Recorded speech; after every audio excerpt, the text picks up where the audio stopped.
Let's return now to the conflict in the Middle East between Israel and Hamas in Gaza. The death toll on both sides continues to climb as the UN Security Council calls for an immediate end to the fighting. Our Middle East correspondent Tom Joyner joins us from Ashdod in southern Israel, and North America correspondent Greg Jennett is in Washington with the latest. So Tom, what's happening where you are? Well, Lisa, today ends the first full week of fighting between Hamas in the Gaza Strip and Israel.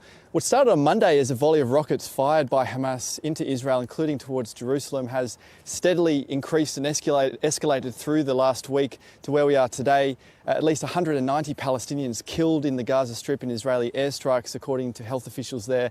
And on this side of the border, 10 Israelis killed in rocket attacks from Hamas, including 2 children. The situation, though, in Gaza is the most severe. Many had hoped that Saturday had brought the worst of the violence when 10 Palestinians were killed in the Shati refugee camp, including 8 children, in an Israeli airstrike in the early hours of Saturday morning. It was only a day later, though, that 42 Palestinians were killed, according to those same health officials, near Al-Wahda Street in Gaza City. 3 buildings flattened in an Israeli airstrike, and rescue workers struggling throughout the day to try and recover people trapped under the debris.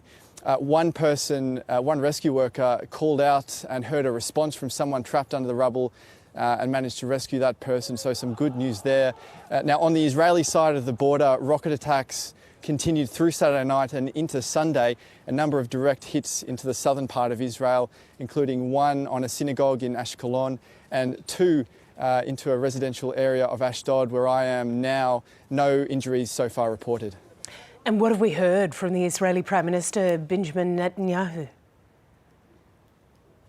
Well, Mr. Netanyahu has been unwavering so far over the last week in his refusal to back down from Israel's aerial bombardment campaign in the Gaza Strip. Today he appeared on Israeli television in a live address, essentially continuing with that message, saying that Israel's campaign continues in full force. So everything pointing towards this fighting continuing. And Greg, if I can turn to you, Benjamin Netanyahu was also on American television because that is a very important audience for him as well. The UN Security Council had an emergency meeting. What's it said about the escalating violence?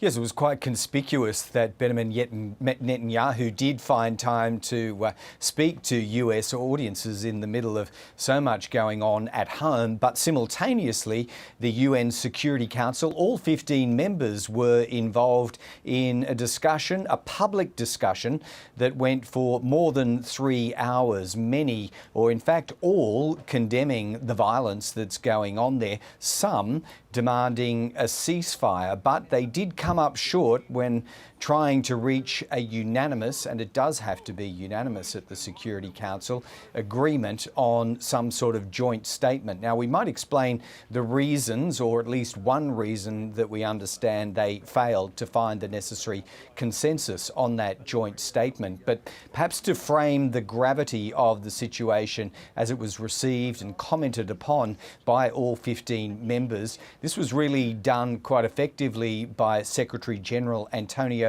Guterres, but also by his special coordinator for the Middle East peace process, that's Tor Vennesland.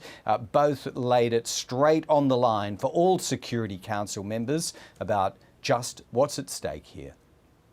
The United Nations is actively engaging all sides towards an immediate ceasefire.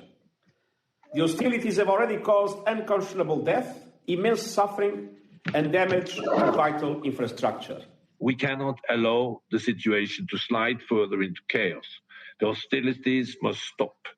I reiterate the appeal just given by the Secretary General for an immediate cessation of hostilities and for his dire warning that this conflict will increase radicalization and extremism in the whole region. So no doubt about what the starting position was for discussion, but it all came a cropper. There will be no joint statement from the Security Council. One of the key reasons for this is the US. The US has been reluctant to sign up to that. It's being chastised publicly by China for doing so, but China is maintaining, along with Norway and Tunisia, that discussions will be ongoing back in the private sphere next. It's quite a dilemma for the White House right now as well. Greg and Tom, thank you for the details.